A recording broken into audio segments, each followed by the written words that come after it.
the Center for Innovation and Technology is offering you a golden opportunity to speak directly to your market at an affordable price.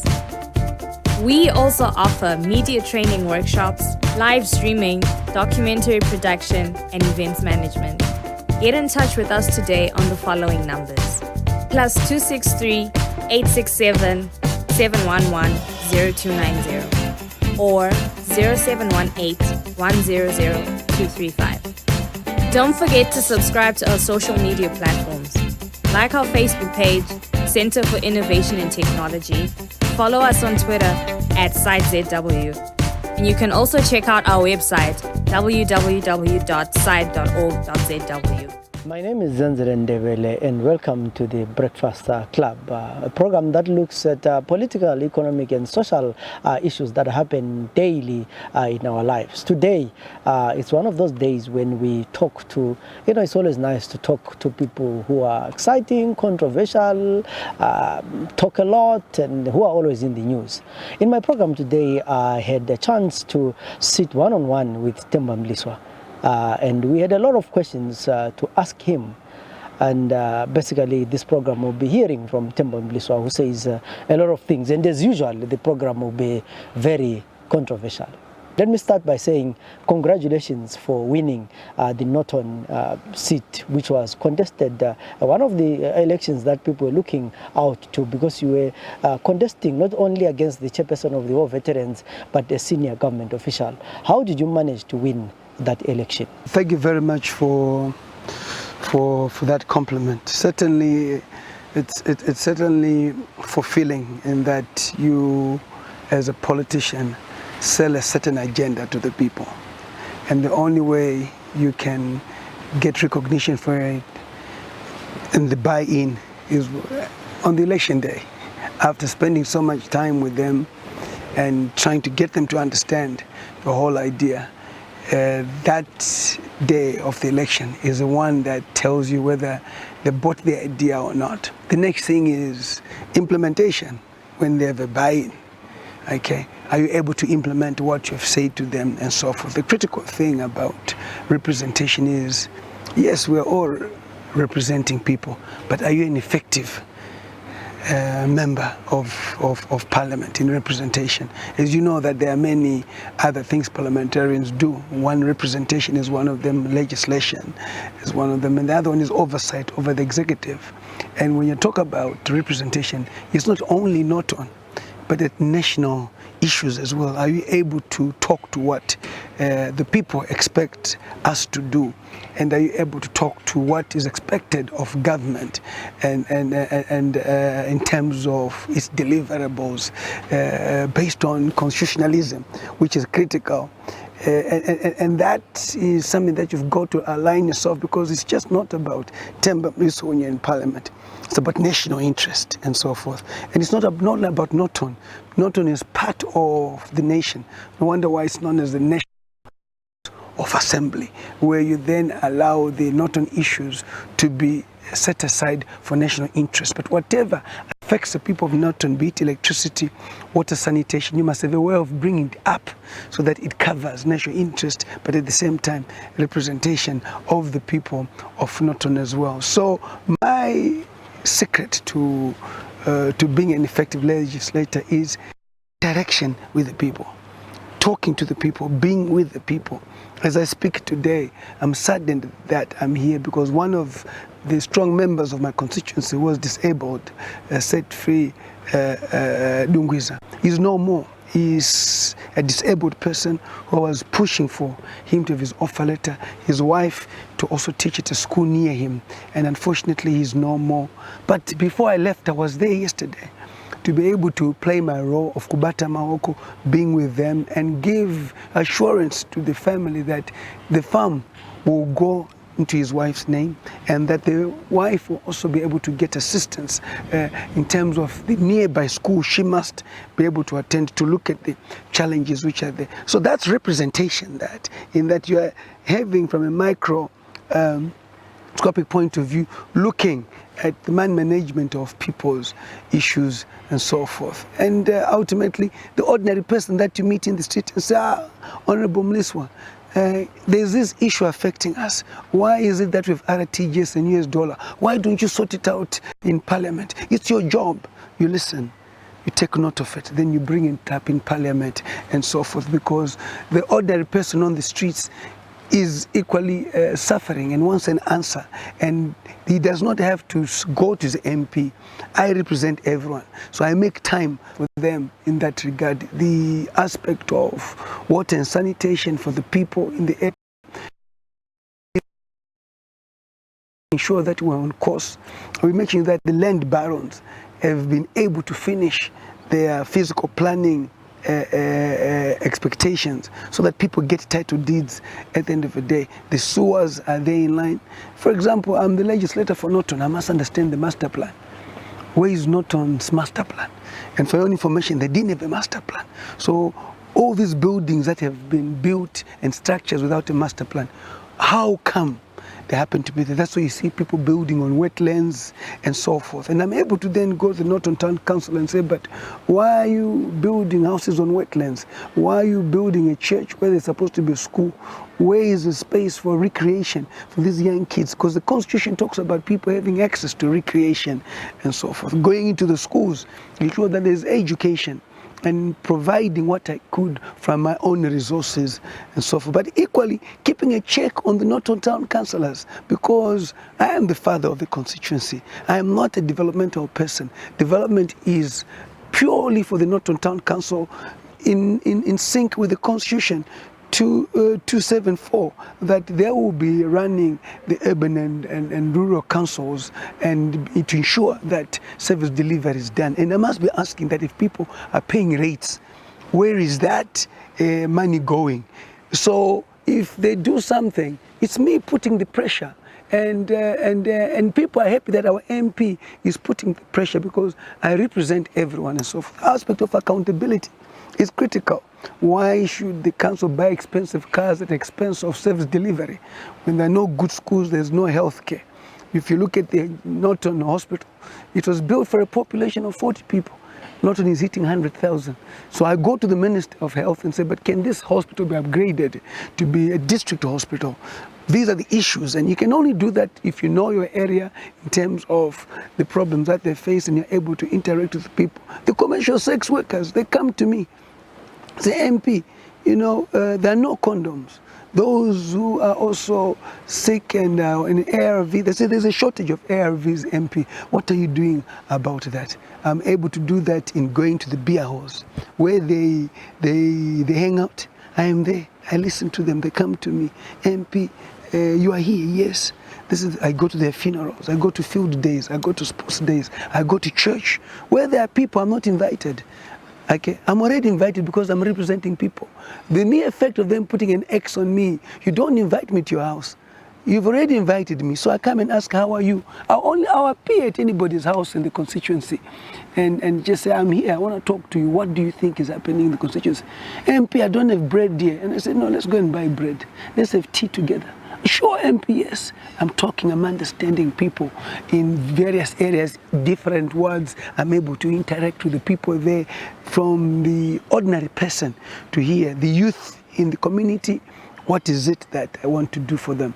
There's a community center that I'm putting together, ICT center, an economic hub for them where they can come there, research, do what they have to do, and all that. But a senior government official, how did you manage to win that election? So far, what are some of the projects that they are doing in your constituency? How do you balance that time? When I was in Urungwa West, it was a rural constituency. I was in the constituency once a week. There were 6 wards. So I say this week I'm going to one ward. So I'm able to deal with the problems of that ward. And they knew it, that he's coming back. But if there's an emergency, they come to me. I've got 16 wards in Norton. And in having 16 wards in Norton, the first thing that I do religiously, I'm up at 4 a.m. I talk to God in my time. I meditate. And then I'm able to go to the gym. Then from there, I attend to my meetings. 8 o'clock, I'm done. If I've got parliament, then I go to parliament in the morning. If not, I first go to the constituency. I just drive around. At times I jog in the constituency.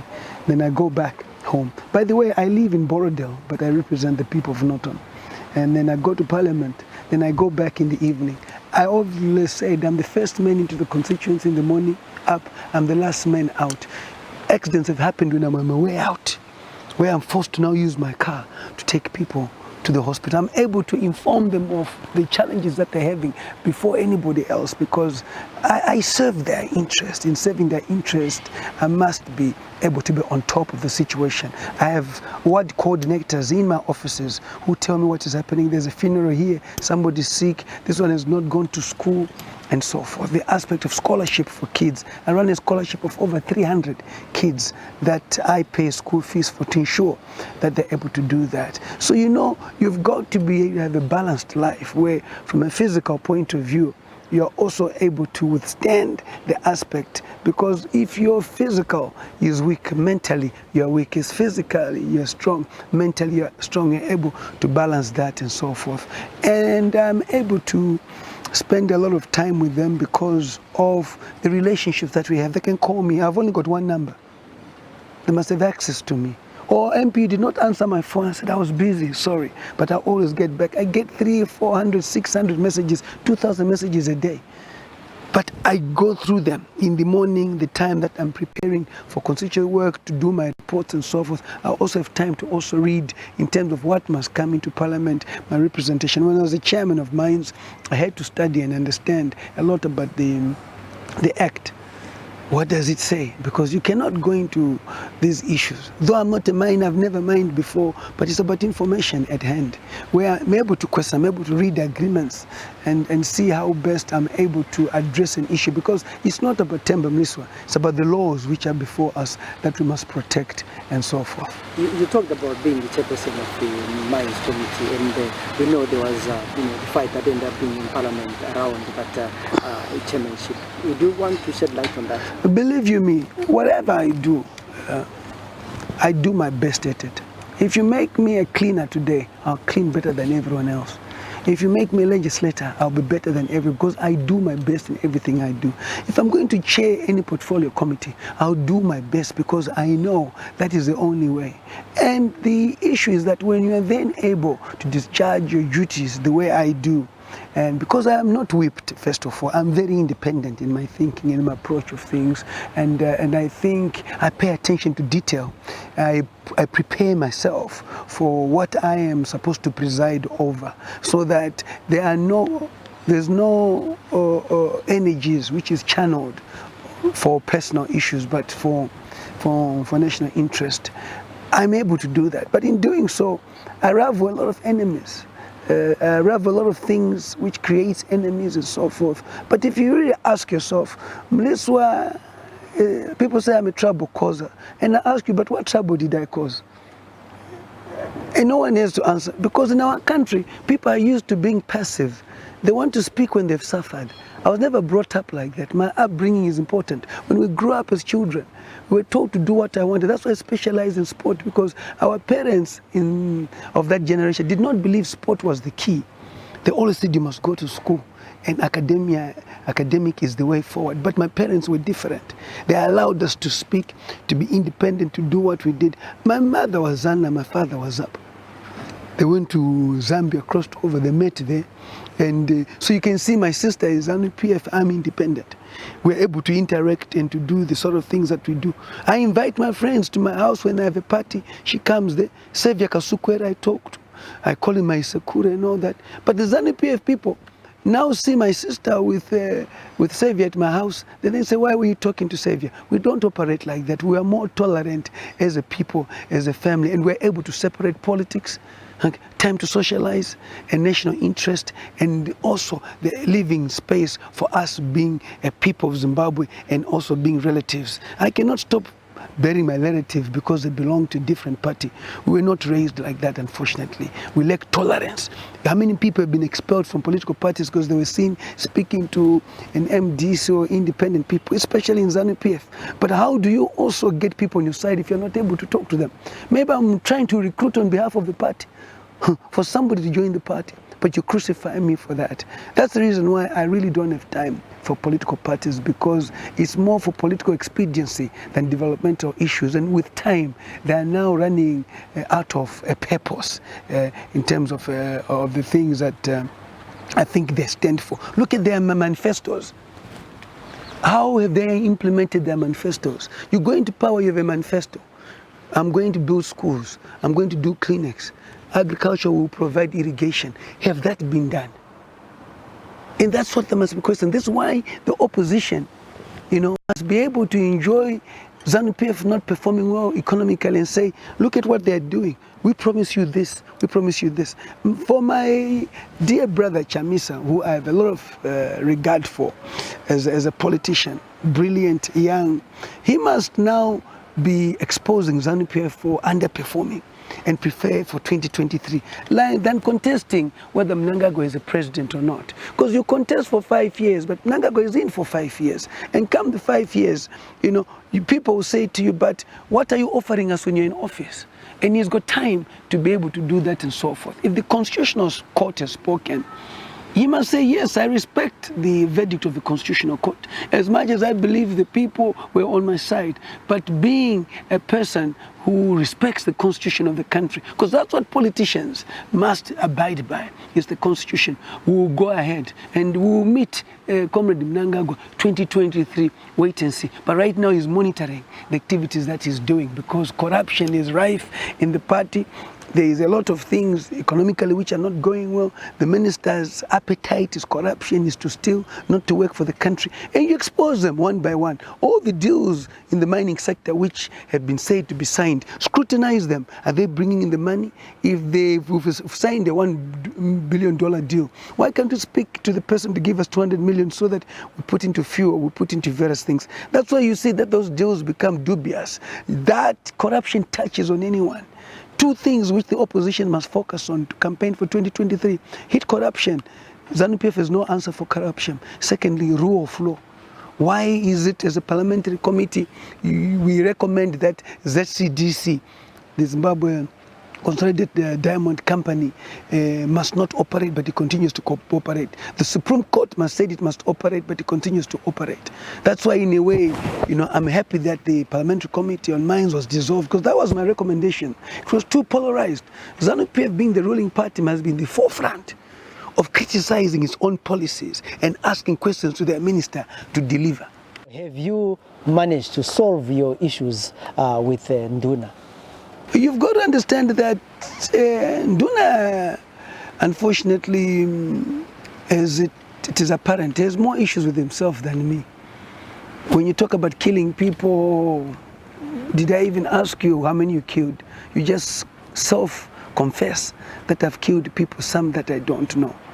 But did you believe him at that particular time, or you thought he was just threatening you? Listen, I think there's a difference between a threat and, spiritually, when you kill somebody, one day you say it unbeknown, subconsciously. They say those who die, work through certain ways. I'm African at the end of the day. I'm human. We were always told this, that at times when you kill somebody, that's blood spilled. You see people walking in the streets talking to themselves, and you ask why. You can get away with a good lawyer when you've murdered somebody, but you cannot get away with your conscience. Your conscience is your master. It will tell you killed somebody. And you'll be seeing the vision of you having killed somebody. Why did he have to talk about that? You must ask, why did he? He was not invited to say it, and suddenly he says that. He is known for gun toting. Chegutu today is known for gun toting and so forth. The battlefield, the issue of the gold, he's implicated in it. People have died and so forth, and all these issues, issues surrounding all that. He was in the Air Force. We only now know that he was court-martialed because he stole a TV. That's on record. So when I said he's a thief, it was on the basis that he had stolen a TV, and it's on record. So I'm not lying. Go and find out from the Air Force why he left the Air Force. If I'm lying, I'll be the first to apologize. You being a journalist, but Honorable Mliswa, he never stole a TV, or he never stole money for a TV. So is Parliament now become a warehouse where people with crimes come and hide behind? so that they can be protected. The Zinara money, given 18 million rands, given $8 million US to do work, he never did anything. And you expect him to have oversight. So, they're different. It's a mixed bag, and we need to now start knowing ourselves, who we are, because we don't know each other. We come there and we meet. What do you do? Where do you come from? We see we have murderers there. We have thieves in parliament. We have rapists in parliament. Now you start saying to yourself, am I really in the right place or not? It's like other people who went to war.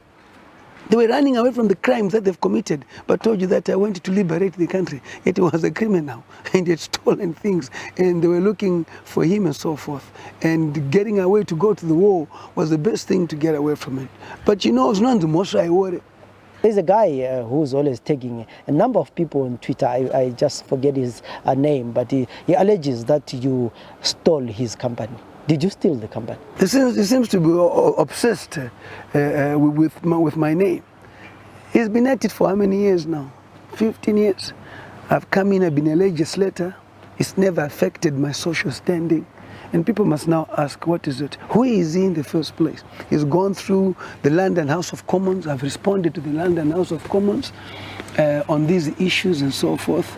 He's tried to go into hospital to be a con artist, to pretend as if he's dying so that people feel sorry for him. Because you know what? The English have got a very weak system where they feel sorry for those who pretend to be victims of something.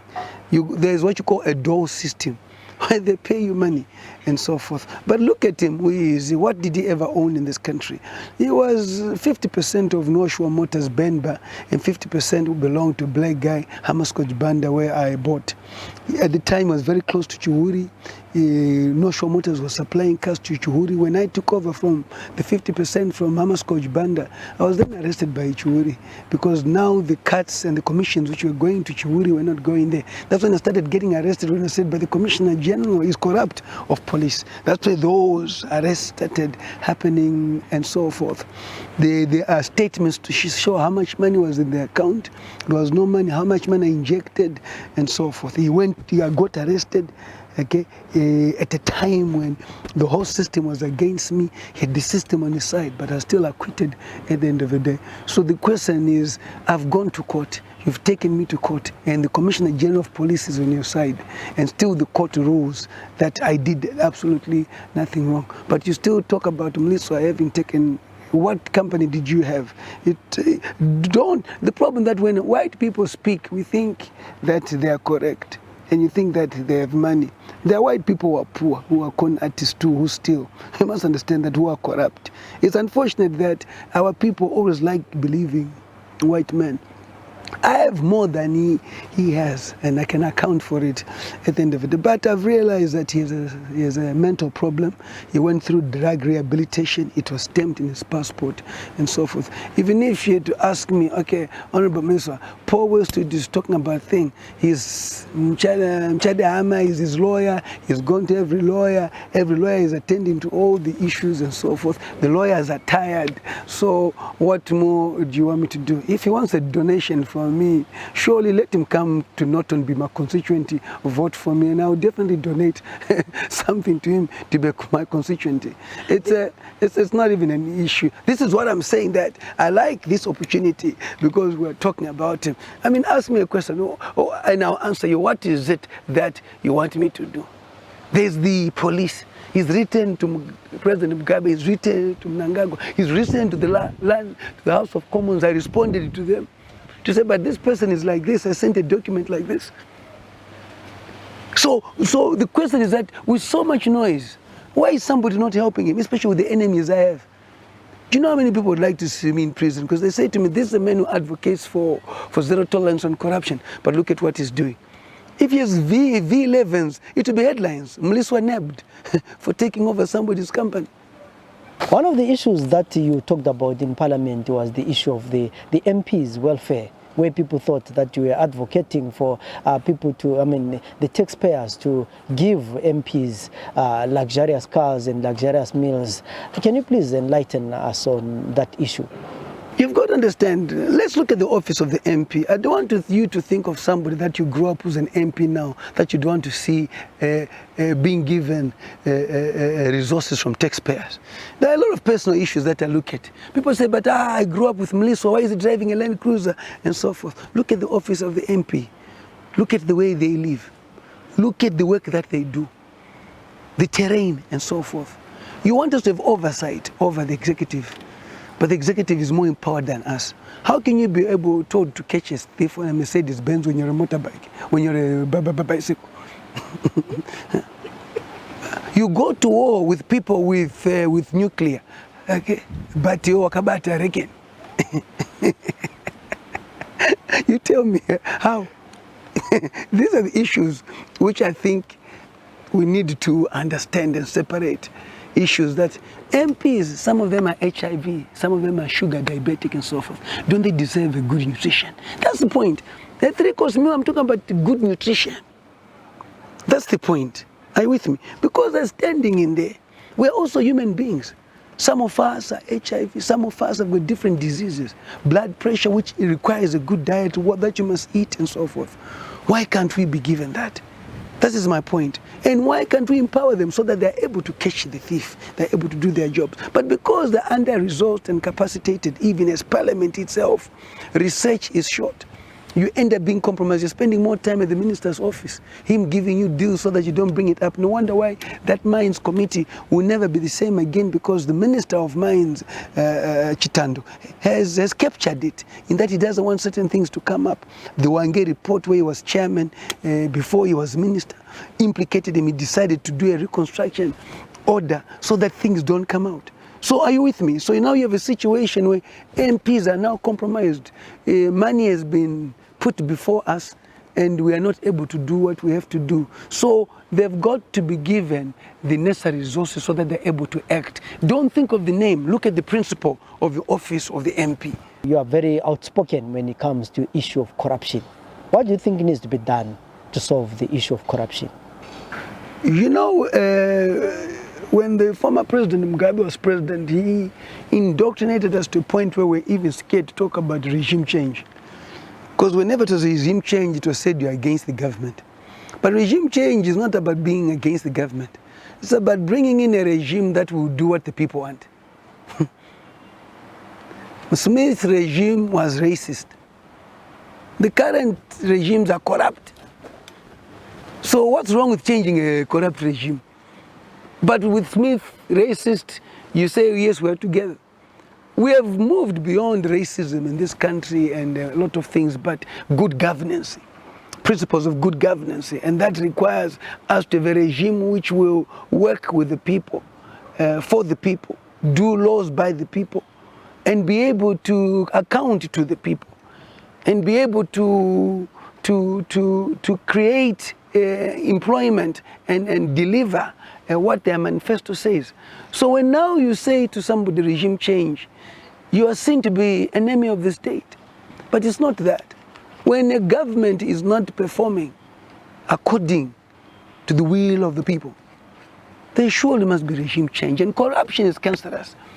The current president, Mnangagwa, has so much goodwill in that in the Second Republic, he must lead it for 5 years. Yes, it's difficult to try and judge him before he has his 5 years. But you can see that he is running on his own. There's a difference between him and his ministers. And now he's surrounded by a lot of ministers who are corrupt. The NASA report, which forensic audit, which awaits to be released, has not been released. Why? Okay, and if he has to act, he must act on the Auditor General's report, which recommends Honorable Mliswa needs to be investigated. He did this, and this is the issue with Honorable Nduma. The auditor's report talks about his company, Bardon Investments, saying that he must be investigated.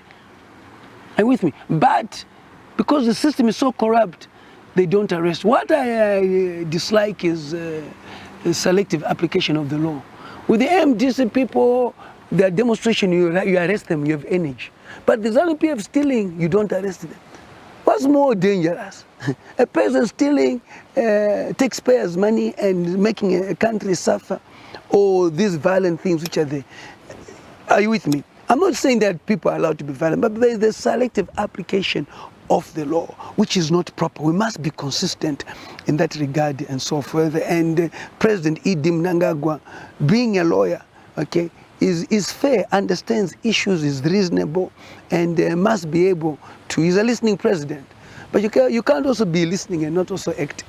There's going to be a time when he's got to act now. And why surround himself with the same people who were with Mugabe, who failed Mugabe? Mugabe was failed by his people around him. And he must choose a team that performs. And a team that performs does not mean you must choose ZANU-PF people only. You must choose people as Zimbabwean, who are for this country. After he got in the first time in the Second Republic, I expected certain ministers coming from the MDC. I expected, 3 vice presidents of the MDC to be given positions, Chamisa, Mudzuri, and Kupe. Priscilla Misiaira, I'm going to be given a position, and then you balance. Let them say no, but the country they've seen you reaching out. Because this country cannot be sorted out by ZANU-PF only. In fact, ZANU-PF is the one that has put this country in this mess. So they need others to help them get out of the mess. That's the truth of the matter. And Zimbabweans right now are worried more about their welfare, about the performance of the government. And it takes all of us, like-minded people who are Zimbabweans. The president has got the power to fire any minister he wants if they don't perform. And you don't need 3 months, 6 months to see that the minister is not performing. You see that. The bureaucrats have not changed. He has done well in changing the cabinet minister, but the cabinet minister have not changed the bureaucrats, which means the system remains the same. That is the truth of the matter, and that's what we find ourselves in. We give him time, he's in power, we can't judge him, we can only judge him in 5 years, and people are patient to wait and judge you. What's your future, politically? Are you likely to join any political party, or you want to remain as an independent? I'm a servant of the people, and I'm God-fearing. God leads me, guides me, protects me to the next office. But certainly, I am destined for a much bigger office than this. This is just the first step, and it's the first level. But political parties I'm not interested in. They are just they're institutions that have created havoc in this country. They're overrated. The power that they have is not what we think they have. Their power is abused instead of helping people. The in-house fighting, violence starts from political parties. The corruption starts from political parties. And they're all the same at the end of the day. It's like they're born from the same. 6 months, I've created over 3,000 jobs for the people of Norton. There's the factory coming through, the Chinese factory. There's another factory coming that will employ 1,500 jobs. There's another factory that will furniture that will create 500 jobs. Lucas Batteries is back on 300 to 500. And disappointingly enough, the Norton Town Council turned down an offer for an abattoir to be built by the Community Ownership Trust of Chigutu, which was going to create 1,600 jobs. Just because I brought them to Norton, then you make a political decision not to have it there. But yet, the MDC councillors are the ones who dominate the urban. So who was that going to help the people in the urban? I'm yet to write to Chamisa to say, Chamisa, what is your policy in terms of your party? Is it to turn away jobs or to create jobs for people? Because these were young MDC people who were going to get jobs. Okay, and they control those areas. Even when you control, you are so obsessed with personal fights that you turn away a factory that will create 1,600 jobs. So the electorate needs to find people with capacity, people who are able to represent them so that their lives change. But ultimately, I remain independent. Back to back, I've won as an independent and so forth. It gives me a good opportunity for me to discuss, to represent people effectively in a lot of things. You look at that parliament, the only person people know is me, not because I'm good, because I speak. The rest in the political parties can't speak. They're worried that if they attack a minister, they are fired. Are you with me? And with my open-mindedness, I can't join any other party, because the next thing I will criticize the leadership in the party, and I'll be told that I'm a renegade, I'm a rebel, I must be expelled. I've been expelled once. I don't think I want to ever be expelled. Let the people expel me at the ballot box. That's the best way to get out of politics. Are you not afraid of your life? Don't you receive threats with the kind of issues that you say in Parliament and in public? I'm a man who believes in God. I'm a man who believes in God, and in believing in God, I've never needed any other security. People have said to me, you need extra security, but I'm equally trained myself to protect myself if you dare attack me, but I don't attack. My training does not allow me to attack. So are you a karateka? I'm trained to protect myself in a manner which most people don't understand. I've gone through Japanese training in a certain martial arts which I cannot mention. That's my security, that's my secret. But do rely on me that I can. I'm trained to take on 20 people at one go with my back against the wall. I'm safe like that. If they become more than that, then it becomes different. But I'm quite trained. That's why I never attack. When people say Temba is violent, he's beating somebody, they've never seen me beat anybody. When I beat, there's no blood. I break bones. And so when you say someone will be here, you mean? Listen, he was going to attack me. That's why I didn't want to attack him. If he attacks me, I have no choice. I had warned him. Part of my training insists that I must warn you. I must warn you, so that when I defend myself, I'll say to the judge, I warned this person. I warned this person. That's what so I don't abuse it at all. I stay fit. I train hard. I eat well. Spiritually, I'm protected by God, and I continue to serve the people of this country. It's a great country, Zimbabwe. We are not doing enough for our people. They're resilient. They're tough. I would like to thank you very much, Honorable Temba Mliswa, for giving this opportunity to talk to you and ask some of these issues that people ask about daily, and sometimes they don't have the chance to talk to you about these questions. It's been a pleasure talking to you. I hope you actually enjoyed this program, and there are times when I could not help it but laugh during this interview, because Mliswa will bring some of these issues in a very funny, controversial way, but that's who he is. He's known to be controversial, and if you don't talk to him nicely, you end up here. This was the Breakfast Club. My name is Zenzele Ndebele. Till we meet again tomorrow, have a good day.